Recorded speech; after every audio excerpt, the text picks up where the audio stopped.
నమస్తే అండి. పద్మా సుసర్ల. ఈరోజు నేను దేవుళ్ళని శుభ్రం చేస్తున్నాను. అందుకని చెప్పి అందరికీ తెలుసు ఇంట్లో ఉన్న దేవుడి విగ్రహాలని, సింహాసనంలో ఉన్న విగ్రహాలని ఎలా శుభ్రం చేసుకోవాలి. కానీ నేను చేసిన ఒక మిస్టేక్ 7 సంవత్సరాల క్రితం ఒక యూట్యూబ్ వీడియోలో చూసి నేనేం చేశాను, అలా అప్పుడు చేసినందుకు తర్వాత చాలా బాధపడ్డాను అలా చేయకూడదు అని. అందుకని అలా ఎవరైనా మళ్ళీ నాలాంటి వాళ్ళు ఎవరైనా ఇలా చేయకుండా ఉండాల్సిందని బాధపడే వాళ్ళ కోసం, పర్వాలేదు ఏం పర్వాలేదు అనుకున్న వాళ్ళ కోసం కాదు ఇది. ఏంటంటే సరే దోమళ్ళని తోముకుందాం కదా అని చెప్పి కావాల్సినవన్నీ పెట్టుకున్నాను. ఇక్కడ కావాల్సిన వస్తువులు ఏంటంటే మన వంటలాగే ఏంటంటే టూత్పేస్ట్, అంతే. టూత్పేస్ట్ ఒకటే తీసుకున్నాను. కొత్తగా కట్ చేసుకున్న ఒక కొత్త స్పాంజ్. ఇక్కడ మాకు సిల్వర్ క్రీమ్ అని దొరుకుతుంది. అంటే నా దగ్గర ఇంకా అయిపోయింది, ఇది ఎప్పుడో కొన్నది అయిపోయింది డబ్బా. ఇంకా కొంచెం అడుగునుంటే ఇంకా దాంతో మళ్ళీ తెచ్చుకోవాలి. ఈ లోపల రోజులైంది, ఒకసారి తమ్ముకోవాలని చెప్పి అన్నిటినీ తీసుకొచ్చాను. అప్పుడు నేను ఏం చేశానంటే యూట్యూబ్లో వీడియో చూశాను. చేసిన వాళ్ళది కూడా మంచి ఉద్దేశంతో విగ్రహాలని, వెండి విగ్రహాలని తలతల్లాడుతూ ఎలా చేయాలి అనే ఆలోచనతో పాపం చెప్పారు. కానీ నాకు అప్పుడు చేసేసాను. పెద్ద ఈ స్టీల్ గిన్నె కన్నా చాలా పెద్ద, ఇంత పెద్ద స్టీల్ గిన్నె తీసుకుని అందులో ఇంట్లో ఉన్న దేవుడి సింహాసనంతో పాటు ఉన్న విగ్రహాలన్నీ, రాముడు, కృష్ణుడు, ఆంజనేయ స్వామి ఎవరైతే ఉన్నారో, లక్ష్మీదేవి, ఆ విగ్రహాలన్నిటినీ పెద్ద స్టీల్ గిన్నెలో కొంచెం బేకింగ్ సోడా, ఉప్పు వేసి స్టవ్ మీద పెట్టేసి మరిగించడమే. విపరీతంగా మరిగించాలన్నమాట. అలా మరిగించేయాలి. అలా మరిగించేసాను. అవి తెల్లగానే వచ్చాయి. 1-2 సార్లే చేసినట్టున్నాను, ఎక్కువ సార్లు చేయలేదు. 2 సార్లు చేసి ఉంటాను. చేసిన తర్వాత నాకు ఆలోచన వచ్చి, విగ్రహాలంటే ఒక బొమ్మలు అనుకుని కాదు కదా మనం చేస్తున్నది, పూజాదీను ఇందులో భగవంతుడు ఉన్నాడని కదా మనం ఆలోచించి చేస్తున్నాము. ఆ ఆలోచనతోటి అలాంటప్పుడు ఆ దేవుని పట్టుకెళ్ళి స్టవ్ మీద వేడి నిప్పు మీద పెట్టి మరిగించిస్తే వేడి నీళ్ళల్లో ఎంత బాధగా ఉంటుంది. అంటే మనకి చేస్తే ఎలా ఉంటుంది కదా. అది కూడా అది ఒక విగ్రహమే అనుకుంటే మనకు అంత భక్తి, అంత ఇదిగా మనం చేయలేం కదా. అందులో భగవంతుడు ఉన్నాడన్న ఆలోచనతో అమ్మో ఇంకెప్పుడు అలాంటి పని చేయగలను, మన ఎవరైనా అలా తీసుకెళ్ళి వేడి నీళ్ళల్లో వదిలిస్తే మనకి ఎలా ఉంటుంది, భగవంతుడికి కూడా అంతే కదా అని అనిపించి, ఇండియాలో నుంచి కూడా కొంతమంది తెచ్చుకుంటూ ఉంటారు దాన్ని. అలాంటి పొళ్ళు ఇవి అందరూ అన్నీ ఇండియా నుంచి తెచ్చుకుంటారు కదా రకరకాలు. ఇక్కడ మాకు అవే ఈ సిల్వర్ క్రీమ్ అని దొరుకుతుంది. అందుకని నేను ఆ సిల్వర్ క్రీమే తెచ్చుకున్నాను. తెల్లగా ఏం వచ్చేది, ఎందుకంటే వెండి దాని గుణం కదా, సహజంగా అది కొంచెం నల్లబడుతుంది. అందుకని చెప్పి ఎంతవరకు వీలైతే అంత. ఇంకా టూత్పేస్ట్తో తెల్లగా వస్తాయి అన్నది మనం ఎప్పటి నుంచో వింటున్న విషయమే కాబట్టి ఇంకా ఈ రెండే నేను పెట్టుకున్నాను అనమాట. టూత్పేస్ట్, సిల్వర్ క్లీనర్ ఇంకా అయిపోయింది, మరి ఇంక చాలా తక్కువ ఉంది ఇందులో. ఇలా ఉంటుంది అన్నమాట, ఇంకొంచెం ముద్దలా ఉంటుంది. నేను కొంచెం ఇంకా అయిపోతుందని చెప్పి నీళ్ళు పోసాను. ఇగో ఇంక ఇందులో ఇవాళతో సరిపోతుంది కాబట్టి ఇందులోకి తీసుకుంటున్నాను.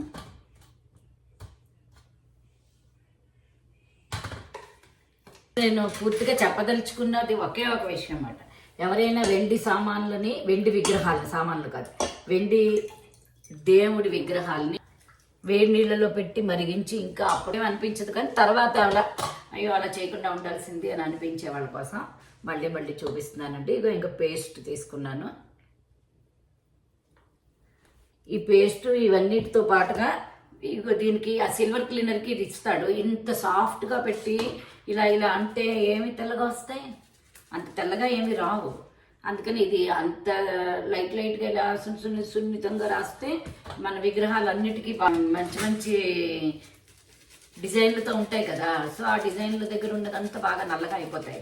అందుకని చెప్పి బట్టలకి ఇలా గట్టిగా ఉన్న మనం పీచుకి తీసుకుని వెండి విగ్రహాలన్నింటినీ జాగ్రత్తగా తెల్లగా రావడానికి తోముతున్నాను. నేను మీకు కూడా చూపిస్తున్నాను.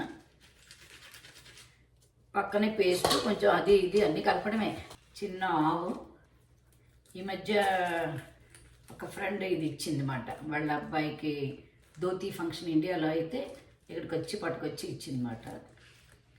కృష్ణుడు ఉన్న చోట పక్కనే చిన్న ఆవుదోడు కూడా ఉంటే కృష్ణుడికి ఇష్టం అంటారు. అందుకని ఇప్పుడు అందరూ చాలామంది ఈ ఆవుదోడలు పిల్లల ఫంక్షన్లకైతే చిన్న కృష్ణుడి విగ్రహాలు అలాంటివి ఇస్తున్నారు.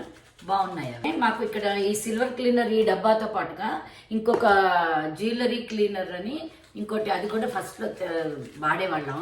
వచ్చిన కొత్తలో బాగా అది కొని బాగా అంటే కొంచెం 2-3 సార్లు కన్నా ఎక్కువే వాడాను. ఎందుకంటే అది చాలా బాగా వస్తుందన్నమాట. దాన్ని ఆ లిక్విడ్లా ఉంటుంది, అందులో ఇలాగ ఒక కాటన్ ముంచి దాని మీద ఆ కాటన్ ముంచిన దాంతో విగ్రహాన్ని ఇలా తుడిచేసాం అనుకోండి, వెంటనే తెల్లగా వచ్చేసేది అన్నమాట.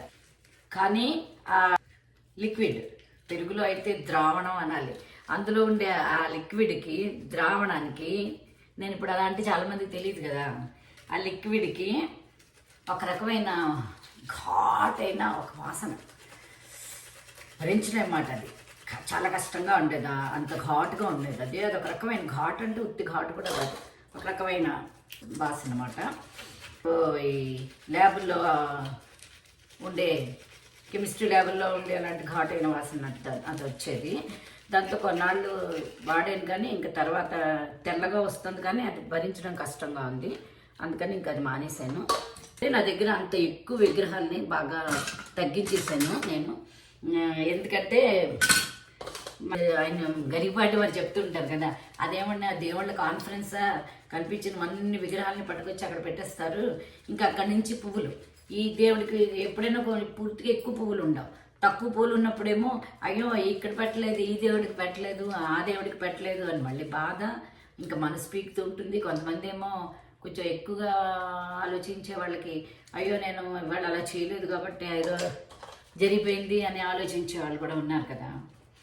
అలాంటి వాళ్ళ కోసం ఆయన చెప్పినప్పటి నుంచి ఇంకైతే తగ్గించేద్దాం అని చెప్పి చాలా వరకు మళ్ళీ ఉన్నవే విఘ్నేశ్వరుడు విగ్రహం మన దగ్గర అలాగ చిన్నది ఉంటుంది, దేవుడి దగ్గర పెట్టుకుంటాం. మళ్ళీ ఎవరో గిఫ్ట్ ఇస్తారు, అప్పుడు మళ్ళీ పట్టుకొచ్చి అక్కడే పెడితే 2-3 వినాయకుళ్ళు, 2-3 లక్ష్మీదేవులు, లేకపోతే అవన్నీ విన్నప్పటి నుంచి నేను ఆ వేడి నీళ్ళల్లో దేవుళ్ళని పెట్టి మరిగించేసింది తలుచుకున్నప్పుడల్లా అయ్యో పాపం ఎలా చేసేసానో అని బాధపడతాను. అందుకని ఇప్పుడైనా అలా ఎవరైనా ఆలోచన ఉండేవాళ్ళైతే చేయకండి. మీకు ఇండియాలో అయితే ఇంకా ఎక్కువ దొరుకుతాయేమో. ఇప్పుడు రకరకాల అసలు దొరకని వస్తువు అంటూ లేదు కదా, కాబట్టి మీకు మంచివి ఇంకా బోళ్ళని దొరికే అవకాశం ఉంది. కాబట్టి అలాంటివి ప్రయత్నం చేయండి. ఈ చిన్ని కృష్ణుడు, లడ్డు కృష్ణుడు అంటారట. ఇది మా అమ్మ దగ్గర ఉండేది, మా అమ్మగారి దగ్గర ఎన్ని ఏళ్ళ పట్టో ఉంది, మా అమ్మ నాకు ఇచ్చింది అన్నమాట. అందుకని మన ఇంట్లో వాటికి మనం అంత ఎక్కువ భయపడక్కర్లేదని చెప్పారు. అప్పటి నుంచి కొంచెం కొన్ని భయాలు అలాంటివన్నీ తగ్గించుకొని మనం ఎంత చేయగలం, మనకి ఎలా మనం శుభ్రం చేసుకుంటామో అలాగే భగవంతుని కూడా శ్రద్ధగా భక్తిగా తోముకొని కడుక్కొని చక్కగా ఉంచుకుందాం. అది నేను ఇవాళ సరే తోముతున్నాను. మళ్ళీ ఇది ప్రత్యేకించి ఇంకో రోజు చేసే కంటే నేను చేసినప్పుడే ఇది చెప్పేస్తే 2 పనులు అయిపోతాయి కదా అని చెప్పి ఆలోచనతో ఇవాళ మీకు నా దగ్గర ఉన్న సింహాసనం కూడా చాలా చిన్న సింహాసనం. ఇప్పుడు ఇవి మన వెండి సామానికి ఎక్కువ రకరకాల డిజైన్లు పెట్టేసి హంసలు ఇలాంటివన్నీ డిజైన్లు ఉన్నాయనుకోండి, అవి చూడడానికి చాలా అందంగా ఉంటాయి, కానీ అక్కడ అంతంత నల్లగా అయిపోతాయి. వెండి సామాన్ ఇప్పుడు నాకేమర్థమైందంటే చేయగా ఎంత ప్లెయిన్గా ఉన్న సామాన్ ఎంత బాగుంటే మనకి అంత బాగా మనం దాన్ని సులభంగా మనం దాన్ని మెయింటైన్ చేసుకోవచ్చు. ఈ ఎక్కువ డిజైన్లు ఉన్న కొద్దీ అవన్నీ నల్లగా అయిపోతాయి, అవన్నీ తోముకోవడం కొంచెం కష్టం అవుతుంది. డిజైన్ ఉంటే ఎంత బాగుంటుందో అంత పని. ఈ లిక్విడ్లు, ఈ పేస్ట్లు ఇవన్నీ ఎంత వాడినా మన భుజబలం కూడా కొంచెం బాగానే వాడాలన్నమాట.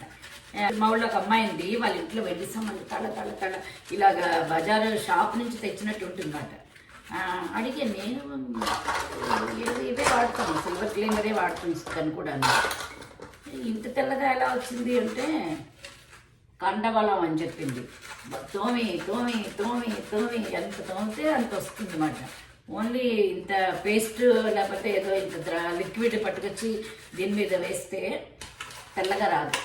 ఇదండి మనం దేవుడి సామాన్ని కూడా భక్తిగా ప్రేమగా, దేవుడేమి ఆయనకి పని లేదా, ఎవరేం సరిగ్గా చేయట్లేదా, ఎవరు పువ్వు పెట్టట్లేదా అని చెప్పి మనం శిక్షించడానికే పని కాదు కదా అని అన్నీ చెప్తున్నారు కదా వాళ్ళు. అలాగే మనం కూడా తెలుసుకుని భయపడకుండా చక్కగా చేసుకో. తోమేసుకున్న మన వెండి విగ్రహాలు కడిగేసి తీసుకొచ్చానండి. ఇంకా అక్కడ చూపించడం అవ్వలేదని చెప్పి కడిగేయడమే కదా అని చెప్పి కడిగేసి తీసుకొచ్చేసాను. ఇవి మనం ఏ పూజ చేసినా చెప్పినా ఈ 5గురికి దండం పెట్టుకుంటే సరిపోతుంది అని చెప్తారండి. అందులో ఒకటి నాకు ఇచ్చింది బుజ్జి స్ఫటిక శివలింగం. ఇది ఇక్కడ పెట్టుకున్నాను. విఘ్నేశ్వరుడు, సూర్యుడు, శివుడు, అమ్మవారు, విష్ణుమూర్తి, ఈ 5గురికి పంచాయతన పూజని శంకరాచార్యులు వాళ్ళు చేయమని చెప్పారట. అంటే ఇదంతా నేను విన్నది 10 ఏళ్ళుగా వింటున్న ప్రవచనాల ద్వారా నాకు అర్థమైన చిన్న విషయం మాట ఇది. ఈ 5గురిని ఇలా ఒక చోట పెట్టుకున్నాను. ఈ 5గురిని పెట్టుకుని వీళ్ళ 5గురికి ముందు విఘ్నేశ్వరుడికి శుక్లాంబరధరం చదువుకుంటాము. తర్వాత ఏమో శివుడికి నాగేంద్రహారాయ, అలా ఎవరికి వచ్చిన శ్లోకం వాళ్ళు చదువుతారు. నారాయణుడికి ఏమో వనమాలి గది సాంగి శంకి చక్రీ చనందకి శ్రీమన్నారాయణో విష్ణు వాసుదేవో విరక్షితు అని చదువుకుంటాము. ఇక అమ్మవారికి సర్వమంగళ మాంగళ్యే శివే సర్వార్థ సాధికే శరణ్యే త్రయంబకే దేవి నారాయణి నమోస్తుతే అని చదువుకుంటాము. సూర్యభగవానుడికి చాలా పెద్దది ఉంది కదా, ఆదిత్య హృదయం అందరూ వచ్చిన వాళ్ళ నోటికి అది చదువుకుంటారు. చిన్నది ఉంది సూర్యస్తక స్తోత్రం అని ఆదిదేవ నమస్తభ్యం ప్రసీద మమ భాస్కర అని చదువుకుంటాము. ఈ 5 చేస్తే మొత్తం అందరికీ చేసినట్టే కదా. అది ఒకటి నాకు బాగా అనిపించింది. మనం ఒక రోజు పూర్తిగా అన్ని కూర్చొని స్తోత్రాలు అవి చదువుకోలేని రోజు ఈ 5గురికి దండం పెట్టేసుకుని ఇక మనకి నచ్చిన గురువులు బాబా సాయిబాబా, మనకి నచ్చిన గురువుల్ని అయిపోయింది అంతా. ఇందులో ఉన్న పసుపు కుంకాలు అవన్నీ ఇందులో తర్వాత వేసుకుంటాము. ఈ గంట కూడా తోమాలండి, ఇత్తడిది ఇది. మేము బాగా పూజలు అవి ఒకప్పుడు నవరాత్రులు బాగా చేస్తాం కదా, అప్పుడు నేను ఈ గంటకొని అందరిని ఏడిపించేదాన్ని. బట్టి దీంతో సట్టుకోపం కూడా పెట్టేయించాను. ఇది చెప్పాను కదా, ఈ 5గురికి దండం పెట్టేసుకుని ఏదైనా ఒక పండు ఏదో నైవేద్యం పెట్టేసుకుంటే, అంటే ఏదైనా ఎక్కువ సమయం లేనప్పుడు ఈ 5గురికి చేస్తే సమస్తానికి చేసినట్టే. ఇప్పటి నరసింహారావు గారు చెప్పిన తర్వాత వద్దులే అంత వాళ్ళకి కూర్చోడానికి చోట్లేనంతలాగా వాళ్ళని ఇరికించి చేయకూడదని చెప్పి చక్కగా తలతల్లాడుతూ తెల్లగా ఈ మందిరానికి కూడా ఒక స్టోరీ ఉంది. తర్వాత ఎప్పుడైనా దీన్ని ఇంకా కొంచెం దీనికి పనులు ఉన్నాయి, అవి అయ్యాక దీన్ని మళ్ళీ చూపిస్తాను. ఇక అన్నీ ఎక్కడొక్కడ వెళ్ళిపోయాయి అండి. మనం భగవంతుడు అంటే భయపడకుండా భక్తితో ప్రేమతో ఉందాం.